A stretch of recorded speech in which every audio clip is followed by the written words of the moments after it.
महसूस कर रहा हूँ ना, उसकी किक ही कुछ और है। इसे क्या लगता है अब तक वो जिंदा?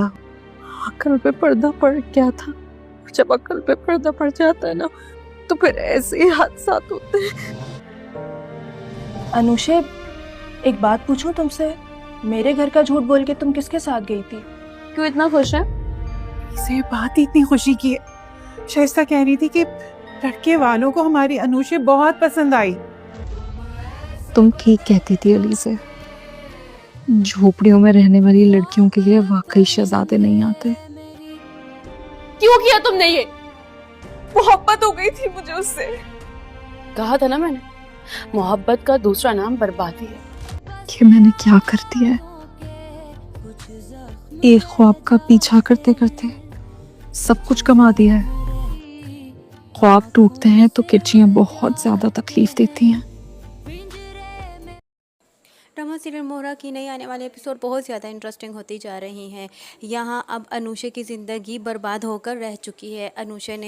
चूँकि अनुषा ने अपने ज़िंदगी का इतना बड़ा फ़ैसला खुद ही ले लिया, ना ही किसी से मशवरा किया और ना ही इस मामले में उसने अपनी माँ की बात को अहमियत दी।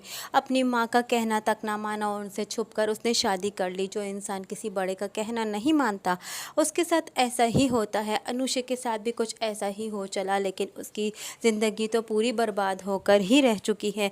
अनुषा आने वाले वक्त में किसी को मुंह दिखाने के काबिल भी नहीं रहेगी। यहाँ अनुषा बहुत खुशी से सिकंदर से जा रही होती है कि इतने में सिकंदर उसे रोक देता है और उसे कहता है यही हमारे निकाह के कागजात हैं ना। तो अनुषा खुशी से उसे कहती है हमारी मोहब्बत का यही तो प्रूफ है। लेकिन वहीं पर अगले ही पल सिकंदर जो है वो उसी के सामने वो सारे कागजात जला देता है। यहाँ अनुषा काफ़ी ज़्यादा परेशान हो जाती है। उसे रोकती है कि ये तुम क्या कर रहे हो।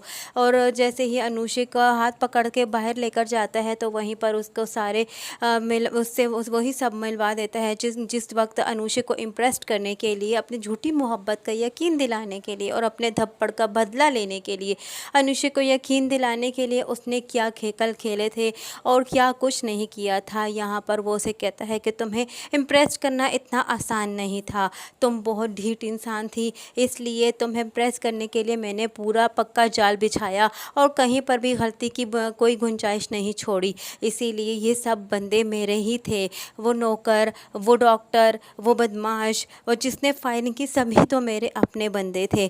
तो यहाँ काफ़ी अनुषा जो है वो दंग की दंग रह जाती है। और यहाँ अलीशा ही भी आ जाती है। तो अलीशा को जब अनुषा कहती है कि तुम ही इसे समझाओ ना, ये तो तुम्हारा दोस्त है और इसे कहो ना कि इसने हमारे सारे निकाह के कागजात भी जला दिए हैं और ये ऐसा क्यों कर रहा है, ये तो हमारी मोहब्बत की निशानी थी। तो यहाँ पर अलीशा भी कह देती है कि ये अभी तक यहाँ से गई नहीं, तुमने निकाला नहीं इसे। तो यहाँ अनुषा उसको भी देखती रह जाती है। तो वो भी समझ आती है कि ये उसके साथ मिली हुई है। और वहीं पर अलीशा उसे कह देती है कि मैं शुरू से ही जानती थी सारा खेल जो ये सिकंदर खेलने वाला था। यहाँ अनुषा को सिकंदर जो है हाथ से पकड़कर घर से बाहर निकाल देता है। अनुषा को तो समझ नहीं आ रही होती कि उसने क्या कर डाला अपनी ज़िंदगी में। अनुषा रास्ते में जा रही होगी कि उसके एक्सीडेंट हो जाएगा और यहाँ एक्सीडेंट होने के बाद यहाँ उसकी माँ घर में काफ़ी ज़्यादा परेशान है और उसकी बहन कहेगी कि मैंने तुम्हें कहा भी था कि तुम्हें अनुषा पर नज़र रखनी चाहिए, लेकिन तुमने इस बात पर तवज्जो न दी और उसको खुली आज़ादी दे रखी है। लेकिन अलीज़ा अपनी सास को कहती है कि आप ये कैसी बातें कर रही हैं, अनुषा जल्द ही घर वापस आ जाएगी, वो अपनी दोस्त के ही घर है। यहाँ दोस्त को भी काल मिलाते हैं तो दोस्त उस वक्त बहाना कर देती है कि अनुषा तो काफ़ी देर से घर से निकल चुकी है, वो अभी तक नहीं पहुँची। मैंने उसे कहा भी था मेरा ड्राइवर तुम्हें छोड़ देगा, लेकिन उसने कहा नहीं, मैं खुद ही चली जाऊंगी। लेकिन कॉल बंद होने के बाद अनुषा की फ्रेंड भी हैरान और परेशान रह जाती है कि अनुषा अभी तक घर क्यों नहीं पहुंची। यहाँ जैसे ही पता चलता है अनुषा की माँ और बहनों को अनुषा का एक्सीडेंट हो चुका है, वो फ़ौरन हॉस्पिटल पहुंच जाते हैं। यहाँ अनुषा से उसकी बहन कहती है कि तुम्हें क्या हुआ था और तुम कहाँ चली गई थी। तो यहाँ पर अनुषा उन्हें कुछ बताती तो नहीं है, लेकिन बातों ही बातों में उसे कह देती है कि जब इंसान की मत मारी जाती है, जब इंसान उल्टे रास्ते पर चलना होता है तो वो उसको कुछ समझ नहीं आती कि वो क्या कर रहा है। यहाँ जब अनुषा घर वापस आ जाती है तो अनुषा की फ्रेंड अगले दिन उससे मिलने आती है। तो अनुषा की फ्रेंड उससे बात करेगी, उससे पूछेगी कि तुम मेरे घर का कहकर तुम कहाँ गई थी, मुझे ये बात बताओ। कि इतने में अलीज़ा जब उसकी फ्रेंड के लिए जूस वगैरह सर्व करने के लिए ला रही होगी कि वो बाहर खड़ी उन दोनों की ये बातें सुन लेगी। वो अपनी बहन के उसके जो दोस्त के जाने के बाद वो अपनी बहन से सारा मामला पूछेगी। तो वो उसकी बहन अपना सर पकड़े रह जाएगी और उसे कहेगी कि मैंने तुम्हें कहा भी था कि मोहब्बत का जो रुख होता है वो आग में जला देना वाला होता है। तुमने अपने साथ बहुत बुरा किया, तुम्हें ऐसा नहीं करना चाहिए था। यहाँ अलीज़ा बहुत ज़्यादा परेशान हो जाती है क्योंकि वो उसको पता है कि उसकी माँ की भी हालत ठीक नहीं है। यहाँ अलीज़ा का रिश्ता भी यहाँ अनुषा का रिश्ता भी तय होने वाला है। अनुषा की माँ काफ़ी ज़्यादा खुश होती है और वो अपनी बहन से खुशी खुशी कहती है कि अनुषा को जो लोग देखने आए थे वो उनको पसंद आ चुकी है और वो अब शादी करने के लिए भी राज़ी हैं। लेकिन यहाँ अनुषा काफ़ी ज़्यादा परेशान है क्योंकि अनुषा की ज़िंदगी तो अब बर्बाद होकर रह चुकी है, लेकिन वो किसी को कुछ बता भी नहीं सकती क्योंकि सिकंदर ने तो सारे प्रूफ जला ही डाले और ख़त्म कर डाले। अब अनुषा किसको क्या मुंह दिखाए और किस मुंह से सबको बताए कि उसके साथ क्या हुआ है।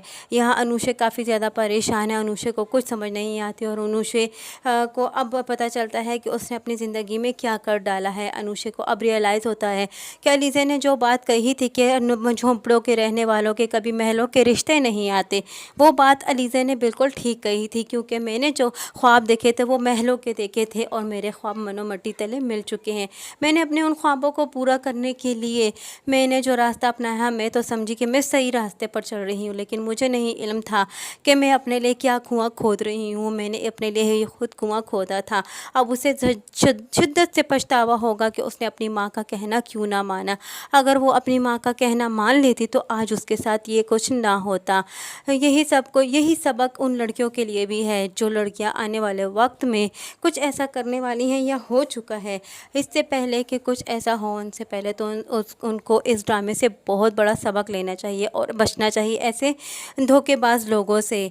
इस ड्रामे की स्टोरी आगे जाके भी बहुत ज़्यादा इंटरेस्टिंग होने वाली है।